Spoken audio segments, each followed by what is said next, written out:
अजिंठा पर्वत रांगेत वसलेल्या ज्ञानगंगा अभयारण्यामध्ये अन्नसाखळीप्रमाणे प्राणी पक्षासाठी पोषक वातावरण असल्याने अनेक जाती प्रजातीचे पक्षी प्राणी या अभयारण्यात वास्तव्यास आहेत.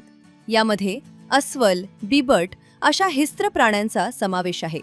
अशातच वन विभागाचे कर्मचारी ज्ञानगंगा अभयारण्यात गस्तीवर असताना पावसामुळे झालेल्या आल्हाददायक वातावरणाचा अस्वल मनमुरादपणे खेळत बागडत आणि डान्स करत आनंद घेत असल्याचा व्हिडिओ वन कर्मचाऱ्यांनी आपल्या मोबाईलमध्ये टिपला आहे. अस्वलाचा हा व्हिडिओ सध्या चांगलाच व्हायरल होत असून पर्यटकांच्या आकर्षणाचे केंद्रबिंदू ठरते. तर वन्यजीवांच्या संरक्षणासाठी वन विभागास सहकार्य करून ज्ञानगंगा अभयारण्याची समृद्ध जैवविविधता जपण्यास हातभार लावावा कसे आवाहन वन विभागाकडून करण्यात येत आहे.